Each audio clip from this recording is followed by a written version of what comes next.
Thank you very much. Thank you very much for the organizers and for the nice introduction and for the opportunity to speak here. I tried to speak about this subject recently and failed on many levels. Does the mic work this time? Yeah, it is working. Okay, so at least that's okay. All right, I did try to speak about and give all the details of the proof, and it was grueling, you know. So same theorem, let's have a different approach. I guess I'll tell you who my collaborators are, and we'll write the theorem on the board and a little bit of background. And then maybe we'll try to spend more time parsing the theorem instead of getting into the more technical details, which we'll do at the end if we have time, which hopefully we won't. Okay, so my collaborators are David Bruce Cohen and Chaim Goodman Strauss, as it says there. And the theorem is this. Hyperbolic groups, of course, that means Gromov hyperbolic group admits a certain structure.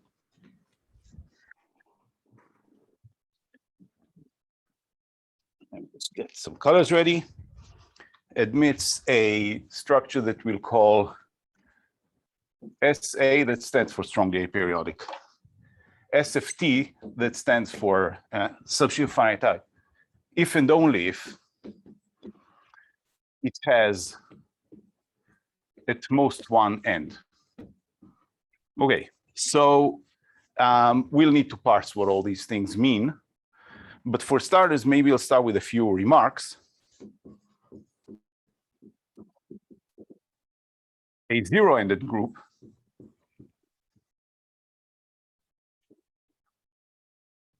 that just means finite, trivially admits such structure, SA, SFT. So those are not something we need to worry about. Remarks. 2, David Cohen showed that if a group has more than one end, it does not admit this. Does not admit whatever it is, SA, SFT. So in light of this, what the theorem really says is that a one-ended hyperbolic group admits this thing. This part doesn't matter. Because the less than one end trivially always has it, more than one end can never have it. That's the point of constructing what this is in this situation. Okay, so this is an obstruction. You have to have one end. There's another obstruction. And just to emphasize, these two comments here about zero-ended groups, and well, zero-ended groups are always hyperbolic actually, but the second comment here about more than one end, that's nothing to do with hyperbolicity. If a group has more than one end, it cannot support this kind of structure, whatever the structure is. There's another thing, and this is Jandel. If a group G admits, and this again does not have to be hyperbolic, a strongly aperiodic SFT,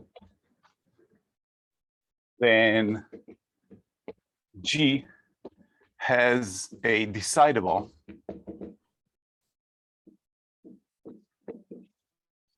word problem. Okay, it's not the strongest condition in the world. Of course, hyperbolic groups have decidable word problem. In fact, in linear time, Dane's algorithm, that's famously so. Main reason to point out 2 and 3 is that these are the only known constraints from having SA, SFT. We'll discuss what that is. In other words, if you hand me down any finitely presented, the group has to be finitely presented. Finitely presented one-ended group with a decidable word problem, then I certainly cannot prove that it doesn't have this structure. Possibly all of them do. Though that would be kind of surprised, to be honest. Okay.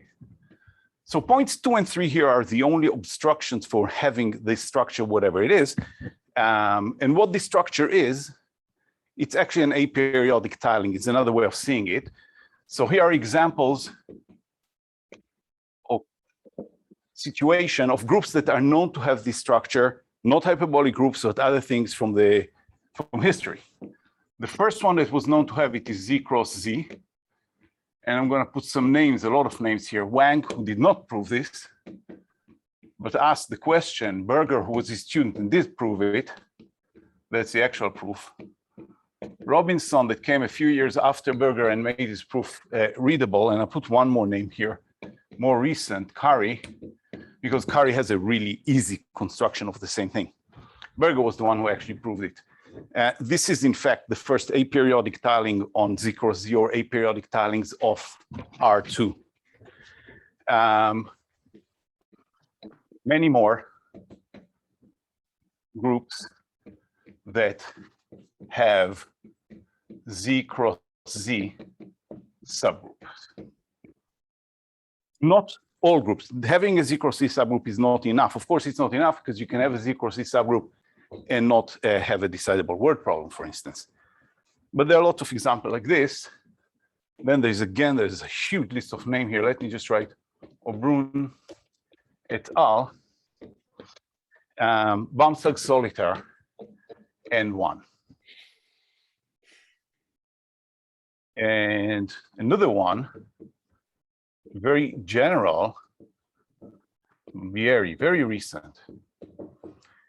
Any group of the form G1 cross G2 cross G3, where GI are all infinite,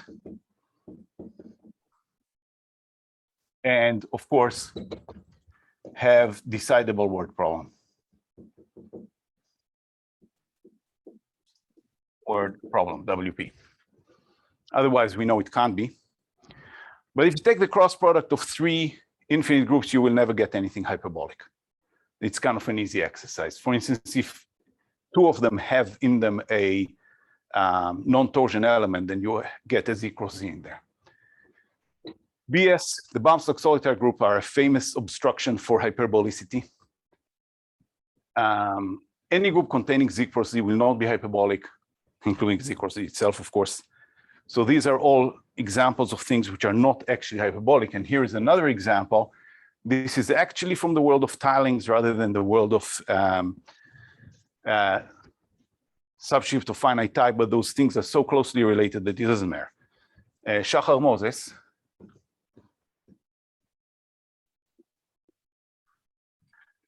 I didn't write many names on the board, but this is, I think it's 98, and it's a really interesting construction. So let me add the name here.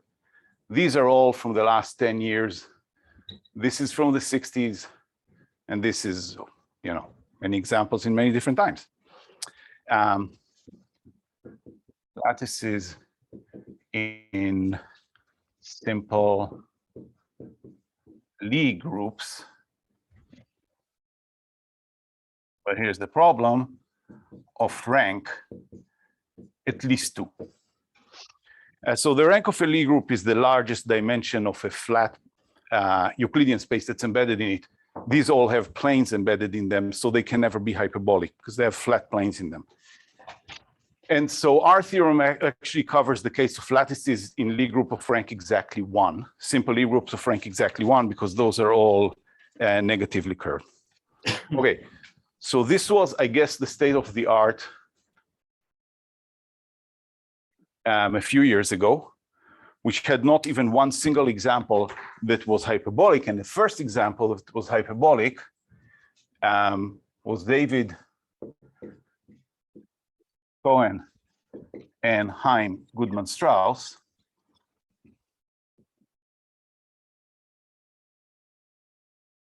Surface groups.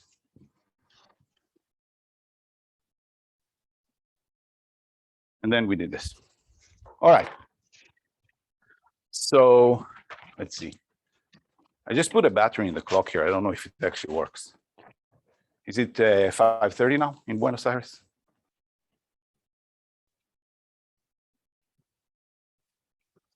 Might be.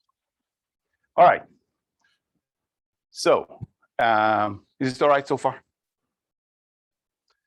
So here's what we're going to do. We're going to decipher what subshift of finite type is first, then discuss what strong aperiodicity means, and take it from there. I did want to make one comment. This is kind of interesting, though. It's not super hard to show, but it does show you that whatever this is, SASFT, it is something that's actually related. You know, we like to show it in picture and colors and things like that, but it's related to computations. And decidability of the word problem is equivalent to being able to construct charts of your group. What do I mean by chart? If you give me a number R, I want to see a map of a ball of radius R in the group, a map of what the Cayley graph looks like. And the problem is, of course, you can write down all the words of length R, but you need to know which two of them give the same point in the Cayley graph. And so being able to understand the geography of the group, geography in the sense of Cayley graph, is the same as being able to decide the word problem. And so I just wanted to make this point because to me, strongly aperiodic SFT is a computational tool and kind of something to do a bit with understanding the geometry of the group. So, I mean, the geometry group is terrible because the group acts on its own Cayley graph and it acts simply transitively on the vertices. So any two vertices look exactly the same. And take a neighborhood of whatever size R you want, they will always look the same. How can you possibly know where you are?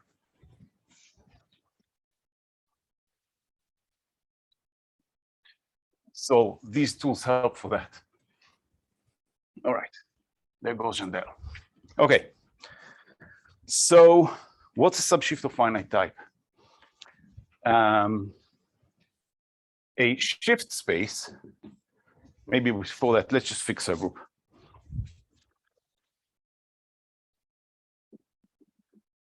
Fix G hyperbolic, one-ended. And to simplify our discussion, if you want also to say torsion free. We do not need torsion free, but torsion is just, you know, something that you just need to get out of the way and it doesn't help our discussion at all. Hyperbolic group by definition has to be finitely generated. So fix a set of generators so that we can talk about the Cayley graph. Finite generating set. Oops. Which is, as always, symmetric. S equals S inverse, so that the Cayley graph is actually, you know, makes sense. All right. Then the shift space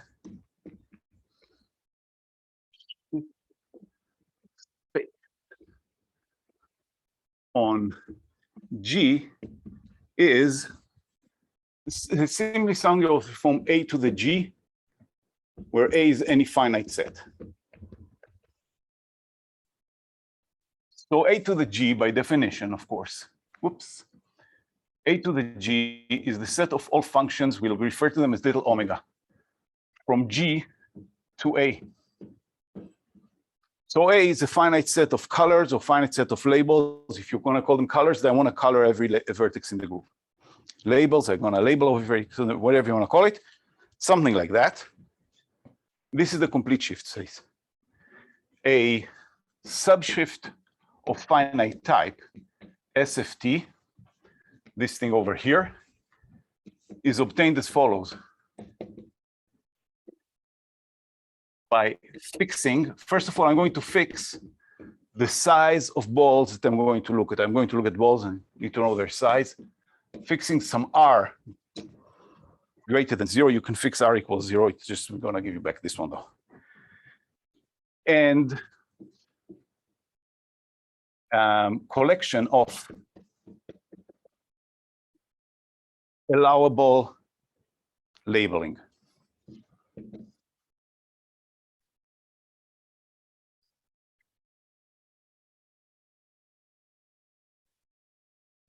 It's going to be a subset of the coloring of the ball. BR will just be the ball of radius R if you want around the identity. Wrong.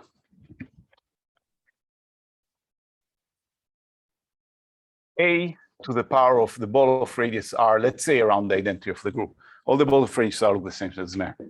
So I'm going to have something like this. I'm going to have, here is the element that I'm interested in, and it has some neighbors. Let's say S has 2 generators. So this is G1, and this is G2, and this will be G1 inverse. This will be G2 inverse. And you know, whatever, this has, I don't know, whatever, this might be G2. Each one of these has a couple more neighbors, and you get some picture like this. 1, 2, this needs to have 2 more, this needs to have 1 more. So this may be the way a neighborhood of, excuse me, a neighborhood of radius 2 around this point looks. And then you take your labels. Maybe there's a blue label, so this might be blue, and this might be blue, and this might be blue, and some of them might be red. Can you even see the colors? Anyway, done, Mayor. It's just colors, you know what colors look like. The rest make them black, let's say. So we're going to have finitely many charts like this. And around each point, I require that the coloring conforms to one of the charts. This is chart number 57. So, okay, I pick a point in the group, I put chart number 57, and I use this to color the group. To color the neighborhood. This is completely rigid. It's completely rigid. If you decide that around this point you're using this chart, it's not that there is some neighbor that's red and some neighbor that's black. The neighbor that you get by applying generator G2, that one has to be red.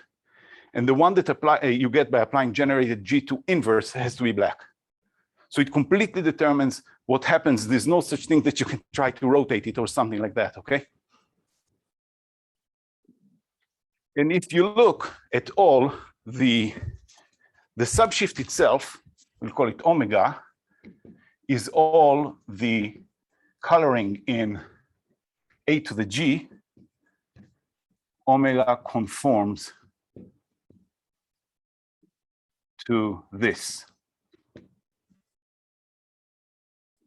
Of course, it doesn't have to conform to this as in this chart, but at every point has to be one of the charts. Okay?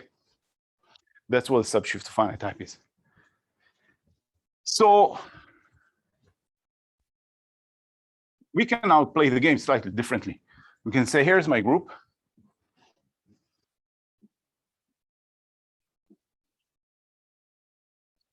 Whatever it looked like there.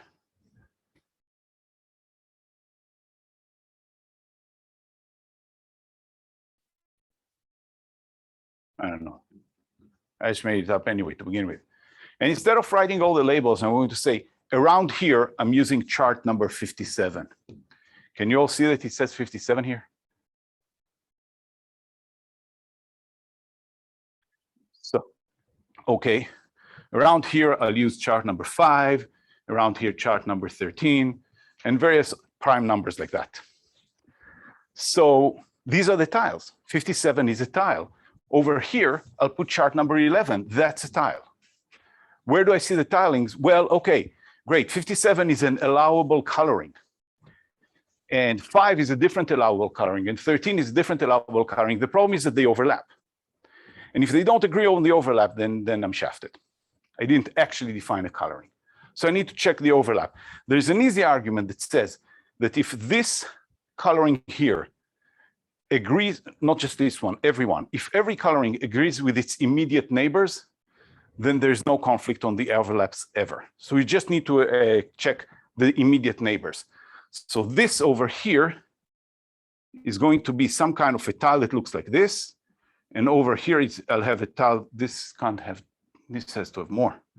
I missed one anyway.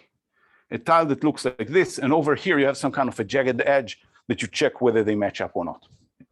If you look at tilings, square tilings of R2, they are exactly tilings or subshift of finite type on Z cross Z that satisfy exactly this condition.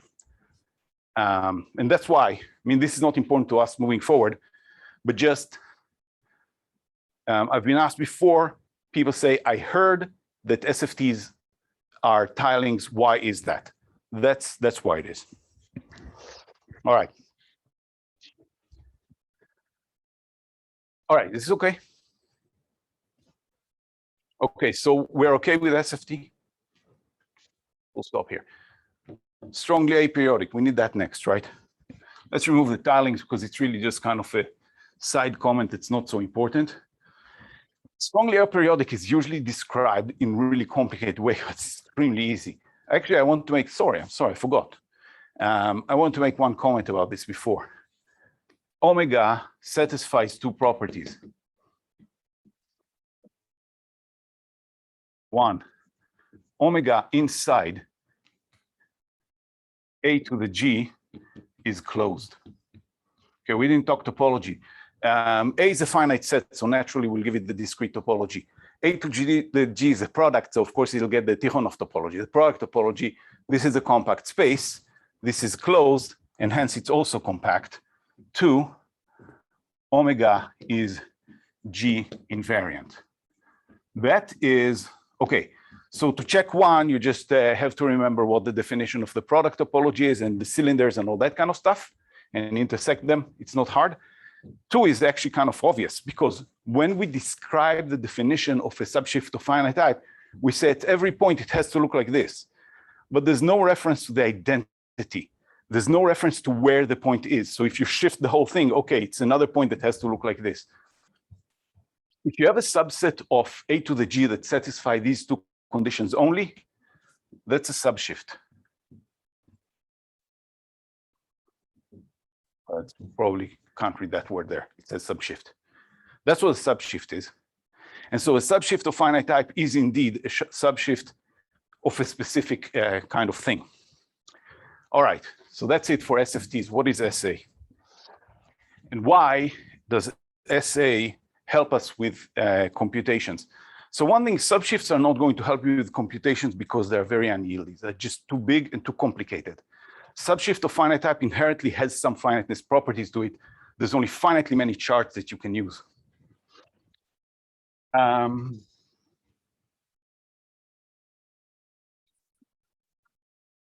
Nevertheless, this condition of being strongly aperiodic is a condition that you can ask for any subshift in the universe that you want. All right, the title said dynamical systems. To me, dynamical systems come in two flavors. I'm smiling because many people might disagree with that. You either act on a probability space or you act on a compact space. This is acting on compact spaces.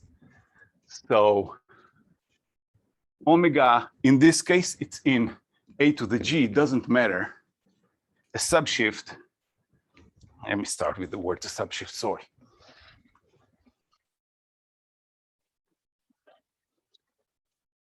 A subshift of finite type or not, it doesn't matter. For us, we are only interested in finite types, but it's got nothing to do with this definition. Omega in A to the G is strongly aperiodic. Fairly new term, actually. It's from '98. That's the Shachar Moses paper. That's the first time it came about. It was the first time, I believe he's the first one who studied that, and the first one that distinguished between strongly and weakly. Strongly aperiodic, that's what over there is referred to as SA. If the stabilizer, it's very simple. The stabilizer of any point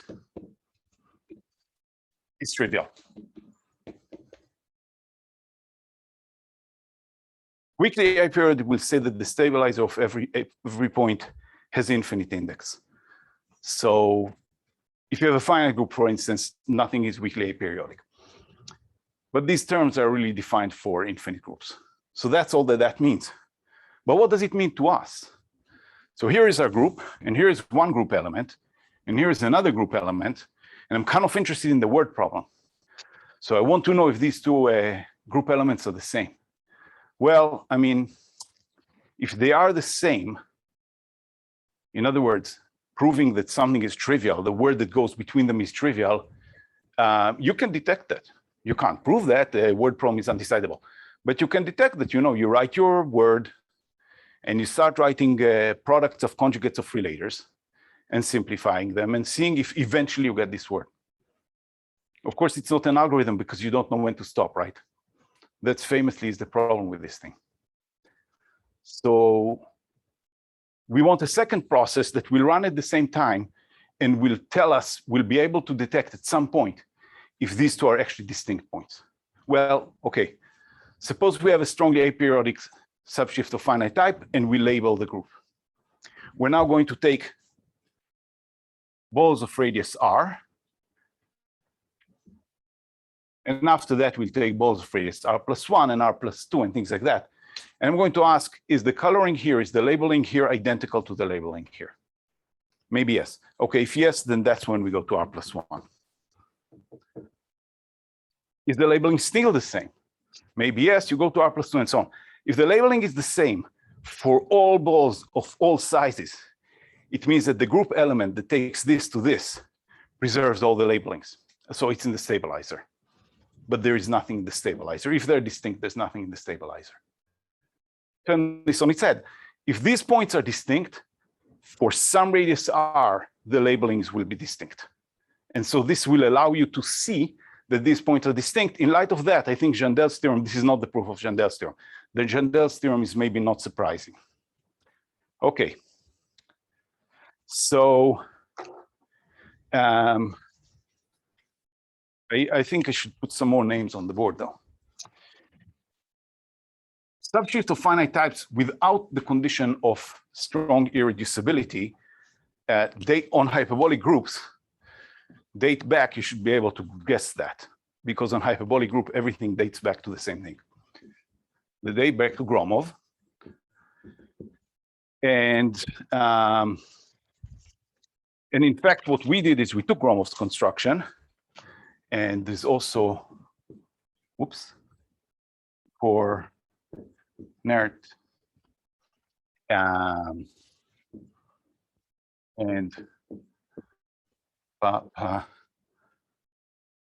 Papadopoulos. And we actually took their subshift of finite type, and we have added more labels in order to achieve strong irreducibility. It's in fact the case that their subshift of finite type is never strongly irreducible. There's always something with a Z in the stabilizer. But, okay, we're about to be saved by the bell. So here's though a good question. Why the hell would Gromov care about this? And the answer is this. Gromov constructed an omega. And when you look at an omega in here, it's constructed by looking, if you're familiar with the Cannon's short-lex finite state automaton, you know, we decorated the group with a finite state automaton. When you move backwards, you get to some point, we call it Xi, which is in the boundary of the group G. Okay, so for every point here, you get some point in the boundary of the group G that gives a map from omega to the group G. The group acts on omega, we already know that. The group also acts on the boundary. And the action is compatible. In other words, if you apply the action here and then project, or if you project and then apply the action, you get the same thing. For every little element in the group, little g in the group, these two are compatible. And so in terms of a dynamical system, it says that this action here is a factor of this one. And there's a lot of constraints on actions on compact spaces that are factors of subshifts of finite type. They're called actions of finite type. For instance, they have finite entropy, but you know, that's good actually. Von Neumann said you should always talk about entropy because nobody knows what the hell it is, so you're gonna win. And so, okay, I'm winning, I'm gonna quit. Thank you very much. Thank you so much for this talk, Yoav. And any questions from the audience? I have a little question. You are studying dynamical systems and in a compact space, I suppose, right? And so what happened with the limit behavior of the shift? You know, when you take at the end, when you talk about the alpha and omega limits, for example, is there like a Conley-Morse decomposition for this space? I don't know that it will be easy to talk about the limit behavior because the group is very complicated. The limit behavior in this sense is a little bit different. I can show you in a second what this is. Because what happens here, if you look at the whole group,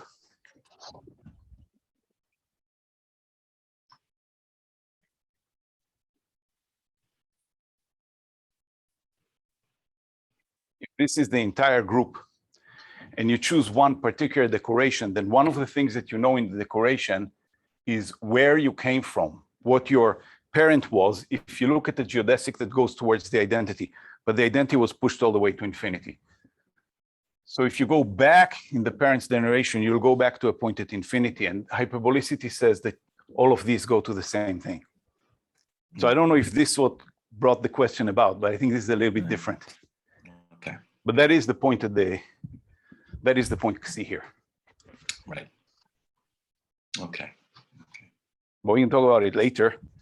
Maybe, you know, after I regain consciousness, if that ever happens. So any more questions from the audience? Okay, so let's thanks Yoav for this very nice talk. Thank you. Thank you very much.